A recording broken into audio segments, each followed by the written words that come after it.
जलती क्षमा देती है प्रेरणा रोशनी के लिए, बहती हवा देती है प्रेरणा जिंदगी के लिए, जीवन वो जो बने प्रेरणा किसी के लिए। प्रेरणा कार्यक्रम में आप सभी का हार्दिक स्वागत है। मित्रों, इस कार्यक्रम में हम कुछ ऐसी हस्तियों से आपको रूबरू करवाने जा रहे हैं जिन्होंने अपना संपूर्ण जीवन ईश्वरीय सेवा अर्थ अर्पित कर दिया, जिन्होंने न स्वयं अपने आप को ईश्वर के रंग में रंगा, बल्कि लाखों आत्माओं को आध्यात्म के पथ पर चलने के लिए प्रेरित किया। ये कार्यक्रम ऐसी ही महान विभूतियों को अर्पित है, समर्पित है। प्रेरणा।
राजस्थान में वस्त्र नगरी के नाम से प्रसिद्ध शहर भीलवाड़ा में प्रजापिता ब्रह्मा कुमारी ईश्वरी विश्वविद्यालय की मुख्य संचालिका के रूप में आदरणीय इंदिरा दीदी जी निमित्त हैं।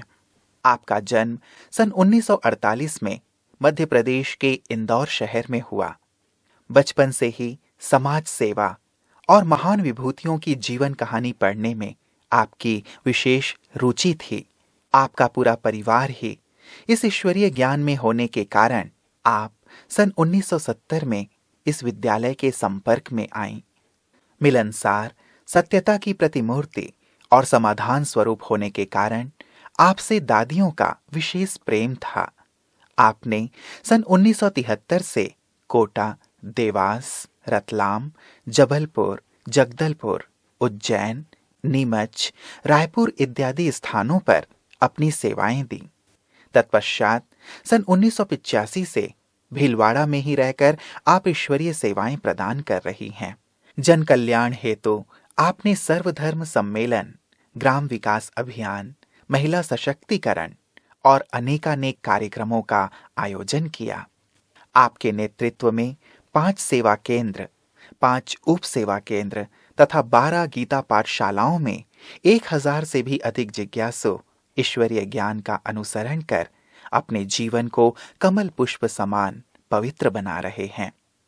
और मेरे निजी जीवन के बारे में मैं यही बताना चाहूँगी कि मेरा जो जन्म स्थान है वो इंदौर रहा है।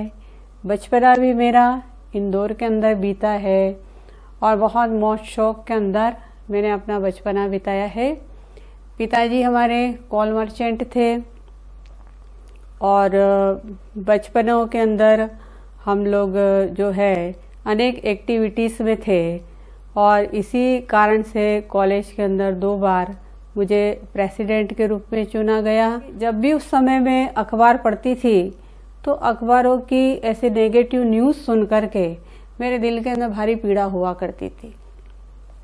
ऐसी न्यूज़ आती थी कि वे सांसद आपस में लड़ रहे हैं, कुर्सियां उछाल रहे हैं, उपद्रव कर रहे हैं, अपने विरोधियों को पीट रहे हैं और भी अनेक तरह की जो नेगेटिव न्यूज़ होती थी। तो उसके कारण मुझे ऐसा लगता था कि इस धरती के ऊपर कहीं शांति आएगी कि नहीं आएगी। और एक क्वेश्चन और मेरे दिल के अंदर था, वो क्वेश्चन ये था कि आसमान के ऊपर क्या है।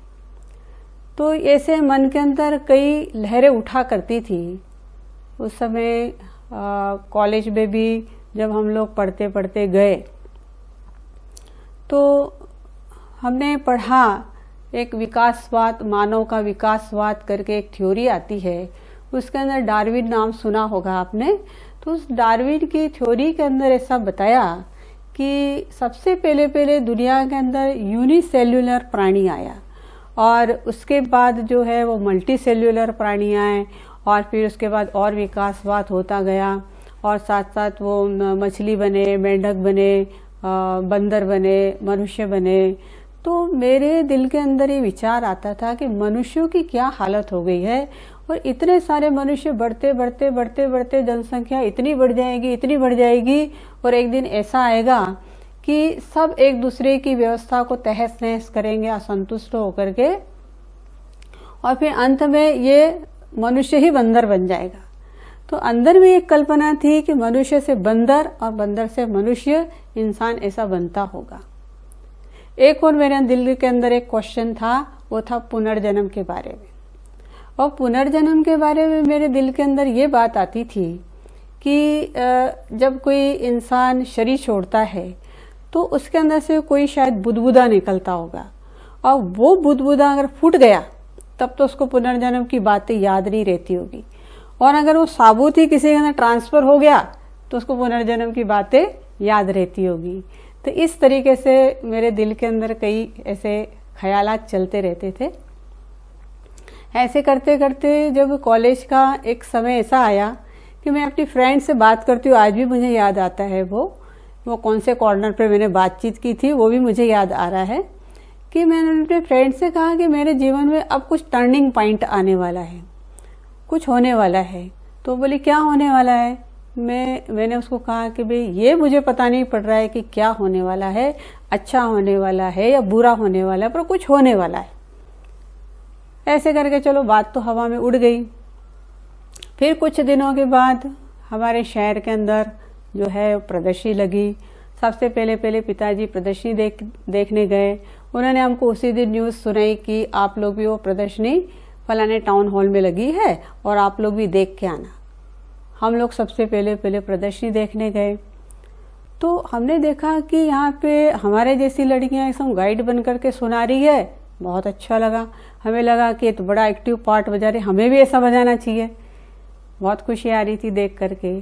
फिर कुछ चंद एक चित्रों के ऊपर भी हमारा ध्यान गया, क्योंकि मैं सोच रही थी कि आसमान के ऊपर क्या है।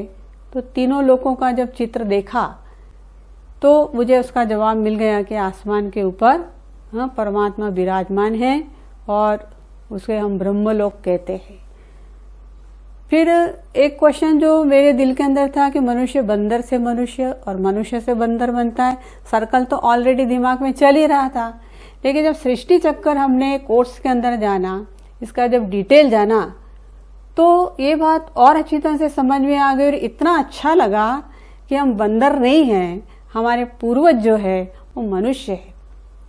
क्योंकि एक बात मेरे दिमाग के अंदर ऐसे फिट हो गई कि एक अमीबा बदल सकता है और एक अमीबा बदलते बदलते अगर बंदर बन सकता है तो बदलेगा तो सब बदलेगा, अमीबा रहेगा ही नहीं। तो आज भी अमीबा है, आज एक बंदर मनुष्य बन गया तो सारे बंदरों को मनुष्य बनना चाहिए था, फिर बंदर अभी तक भी क्यों है?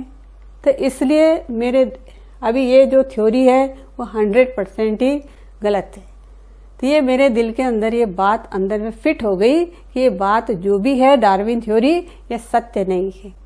और मुझे बहुत खुशी हुई कि परमात्मा ने इतना उज्जवल भविष्य हमारा दिया है जिसके लिए हमें प्रयत्नशील रहना चाहिए।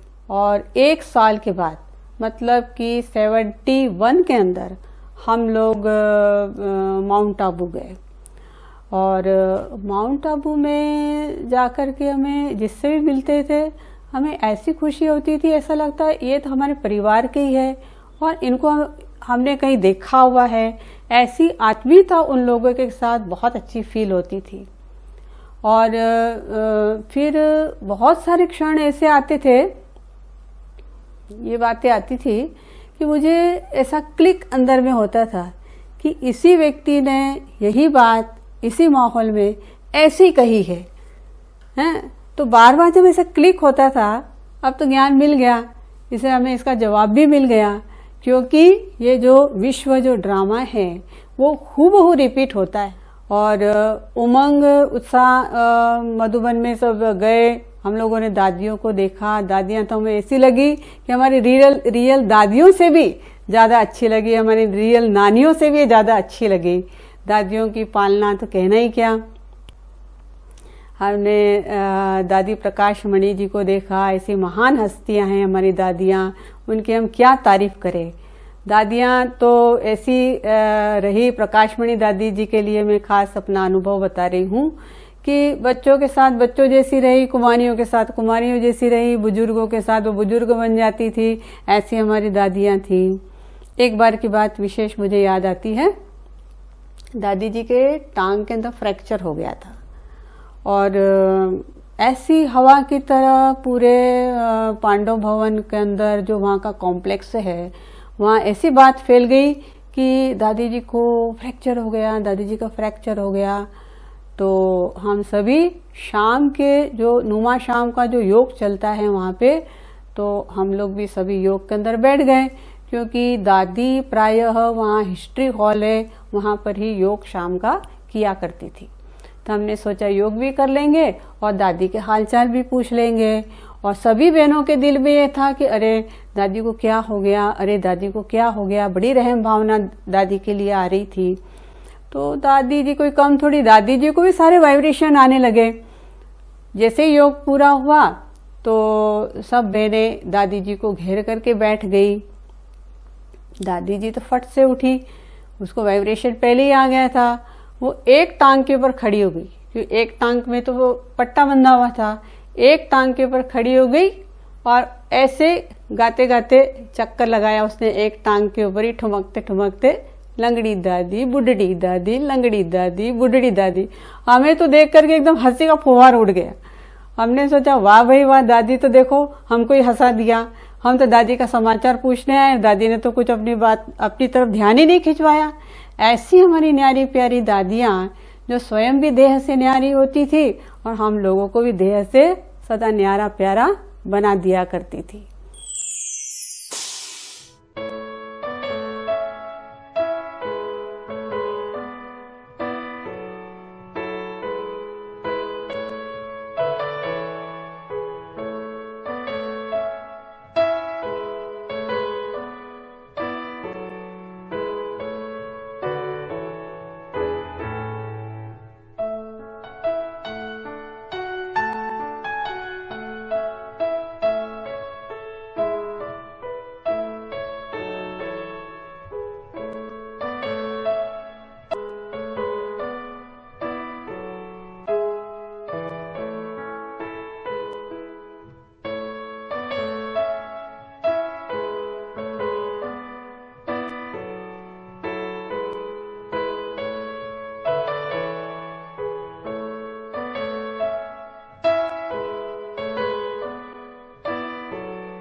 और एक दिन की बात और बताती हूँ।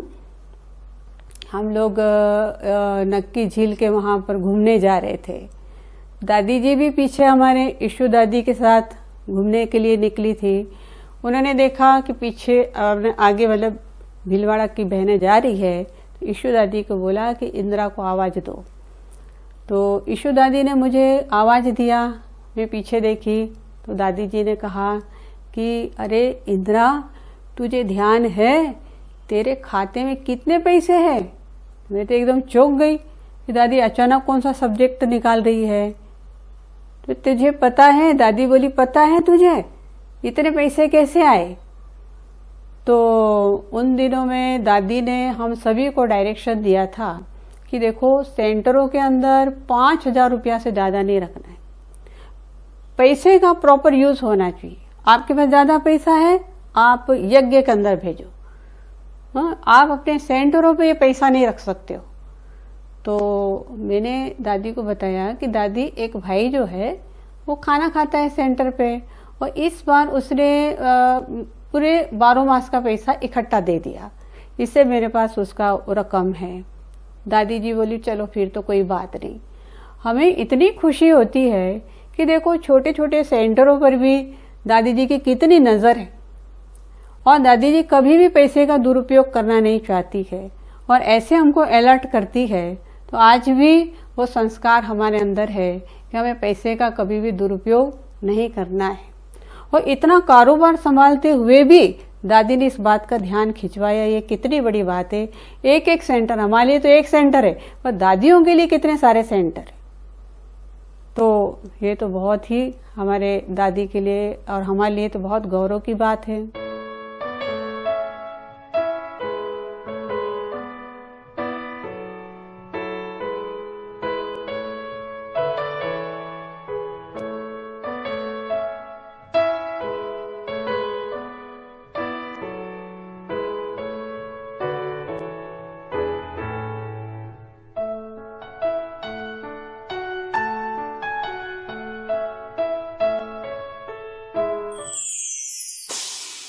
ऐसे हमारी चंद्रमणि दादी की भी बात मुझे याद आती है। चंद्रमणि दादी भी मर्यादा के अंदर भारी पक्की थी। हमारे ग्रुप के अंदर एक कन्या थी, कन्या क्या एक टीचर ही समझ लीजिए, वो टीचर थी, पर अभी नई थी। उसके से बाल ऐसे कटे हुए थे और मांग भी टेढ़ी निकालती थी। तो दादी जी को ये बड़ा होता था कि भाई हमारी जो बहनें हैं ना, वो देवी बहनें दिखनी चाहिए। हाँ, मांग भी सीधी होना चाहिए, उसके बाल भी कटे हुए नहीं होना चाहिए, देवी का साक्षात्कार हो। तो दादी ने उसको ग्रुप पे से बुलाया और दादी ने उसकी मांग सीधी करवाई और दादी खुद ही उसकी चोटी बनाने बैठ गई। वो शर्माती शर्माती हंसती रही और हम लोग भी सब हंसते रहे। तो इस तरीके से दादी ने मर्यादा भी उनको सिखाई। तो आज भी ऐसी मर्यादाएं हम लोगों के अंदर भी छाप पड़ गई है। तो ऐसी मर्यादाएं दादी ने हमें सिखाई है।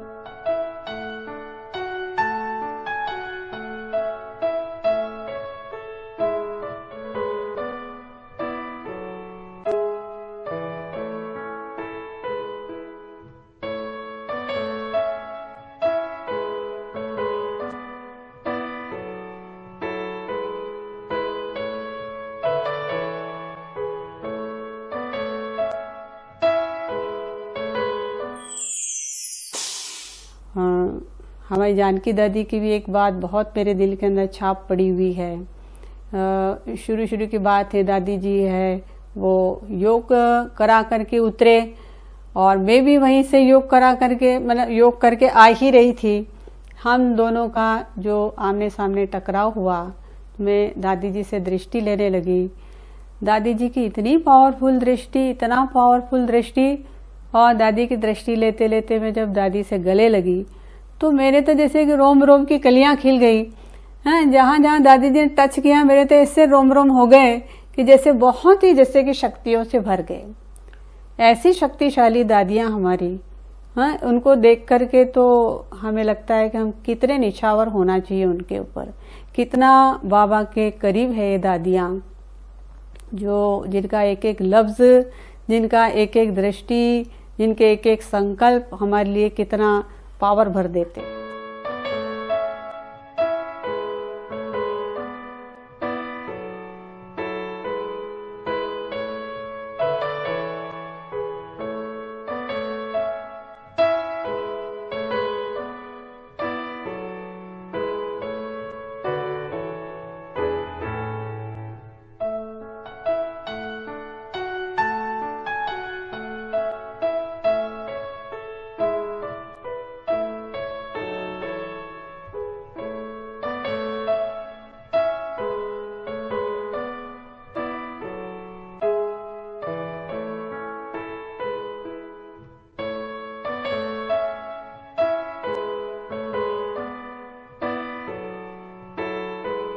और एक हमारे जो कलकत्ता के जो जोनल इंचार्ज दादी निर्मल शांता जी हैं और जो पिताश्री ब्रह्मा जी की सुपुत्री है, हाँ, उनका जीवन भी हमने देखा कि बहुत ही प्रेरणा का स्रोत है उनका जीवन। जो दादी है इतना व्यस्त रहते हुए भी हमने देखा कि अन्य कारोबार में कितनी व्यस्त थी, लेकिन व्यस्त होते हुए भी अपनी साथी बहनों के उन्होंने जो वो कपड़े सीती थी, बड़े शौक से कपड़े सीती थी। तो हमें इतना आश्चर्य लगता था कि देखो इतनी महान दादी जिसके दर्शन के लिए दुनिया टूट पड़ती है, तो वो दादी अपना समय कैसे यूज करती है। देखो उन्होंने ऐसे कपड़े सिए, मैं तो कहती हूँ पहनने वाला भी बिल्कुल धन्य धन्य है जो दादी के हाथ के सिले हुए कपड़े पहने। तो हमें बहुत खुशी हुई कि दादी जी इस तरह से छोटी बहनों का भी कितना रिगार्ड रख करके, अपनी सखी अपनी बच्ची मान करके वो कैसे करती थी। जैसे एक माँ अपने बच्चों के लिए करती है, ऐसे दादी जी है वो हम लोगों की पालना करती है।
तो ये दादी जी ने हम लोगों को बहुत प्रेरणा दी है, बहुत पालना दी है।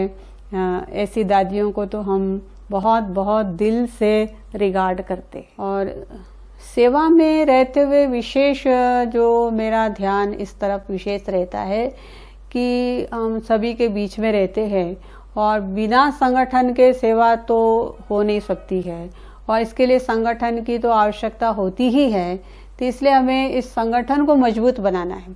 हमें संगठन में कोई भी ऐसी बात नहीं डालनी है जिससे कि हमारा संगठन कमजोर हो। तो इससे संगठन को पावरफुल बनाने के लिए मैं पूरी एनर्जी खर्च करती हूँ, और इधर की बात उधर या उधर की बात उधर सुना करके कभी भी इस तरह से कोई बैरियर जैसी बात है वो बीच में न लाने का विशेष ध्यान रखती हूँ। जैसे आपने सुना भी होगा कि संगठन के लिए क्या होता है, जैसे 5 उंगली जो है वो हमारी कितनी विशेष वाली है। अगर छोटी उंगली कहती है कि मैं सबसे बड़ी क्योंकि मैं गोवर्धन उठा रही हूँ, उसके पास वाली उंगली कहती है नहीं मैं बड़ी क्योंकि राज तिलक मैं ही दे रही हूँ, बीच वाली उंगली कहती है कि भाई मैं तो हूँ ही बड़ी, इसलिए मुझे बड़ा होने का क्या सिद्ध करना, हाँ तो इसलिए मैं सबसे बड़ी हूँ। फिर तर्जनी उंगली कहती है कि वाह भाई स्वदर्शन चक्र तो मैंने चलाया, इसे मैं ही सबसे बड़ी हूँ। अंगूठा भी कम नहीं है, वो कहता वाह भाई शक्तिशाली तो मैं ही हूँ, इसे मैं ही बड़ा हूँ। चलो भाई इन 5 उंगलियों का अगर एक काम दिया जाए, हाँ अगर 5 उंगलियों को काम दिया जाए कि चलो नुक्ती के लड्डू बनाओ, तो क्या एक एक उंगली लड्डू बना सकती है? हाँ इम्पॉसिबल है। तो लड्डू बनाने के लिए क्या हो गया, 5 को मिलना पड़ेगा। तो इसी तरह से जब तक 5 नहीं मिलेंगे तो लड्डू भी नहीं बन सकता है। तो इसी तरह से संगठन का भी बहुत महत्व है। हम संगठन के द्वारा ही बहुत बड़ी जिम्मेवारी उठा सकते हैं। संगठन में हमें 1-2 की विशेषता ही देखना चाहिए। संगठन में हमें कभी भी किसी का जो नेगेटिव पॉइंट है वो हमें नहीं रखना चाहिए। और दीदी की सबसे बड़ी विशेषता है कि दीदी में एडजस्टिंग पावर बहुत है। कोई आत्मा कैसी भी है लेकिन दीदी उसको समझ करके उसके अपने अनुसार उनको चला लेती है। वो है कम खर्च और बालानशीन। वह स्वयं अपने व्यक्तिगत सुविधाओं के लिए कम से कम धन या कम से कम सुविधाएं लेती है और सेवा भी कम खर्च और अधिक उपयोगिता हो, इसी प्रकार करती है। सरल नेचर वाली हैं और कितना भी बिजी होती हैं और उनको कुछ पूछते हैं तो सरल वे में वे जवाब देती। जैसा बाबा कहता है कि निराकारी निरहंकारी, तो वैसा ही व्यक्तित्व हमने दीदी के अंदर देखा कि दीदी हमारी निरहंकारी पर्सनालिटी वाली है। और दीदी जी के बारे में यही कहना चाहूँगी, ओजस्वी मुखमंडल आपका सर्व गुणों की खान है, श्वास और संकल्प सिखाते बनना हमें महान है। और स्थितियाँ परिस्थितियाँ हमारे साथ तो आती ही है, क्योंकि हम गृहस्थ में रहते हैं और गृहस्थ में रहते हुए जो स्थितियाँ हम दीदी के सामने रखते, परिस्थितियाँ बताते हैं, तो दीदी हमें जो निराकरण देती है वो बहुत ही वंडरफुल है, क्योंकि हम उसे अप्लाई करते हैं तब हमें बहुत सुकून मिलता है। जिस ओम शांति मिशन के लिए इंदिरा बहन साधनारत है, जिसकी युग को बड़ी जरूरत है ओम शांति के संदेश की, ऐसी वे साधिका हैं। मैं इंदिरा बहन की साधना को, उनकी प्रेरणा को मैं प्रणाम करता हूँ। धन्य धन्य हो गए हम प्रभु को भा गए, धन्य धन्य हो गए हम प्रभु को भा गए। गा रही है जिंदगी काम उनके आ गए, धन्य धन्य हो गए हम प्रभु को भा गए।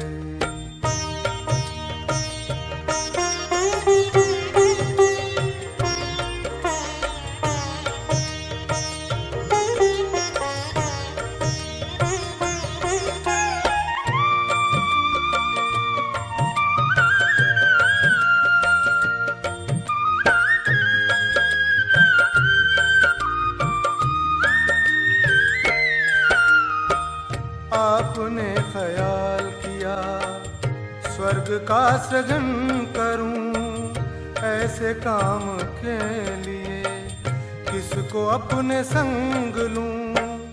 आपको हम पा गए, आप हमको पा गए, धन्य धन्य हो गए हम प्रभु को भा गए, धन्य धन्य हो गए हम प्रभु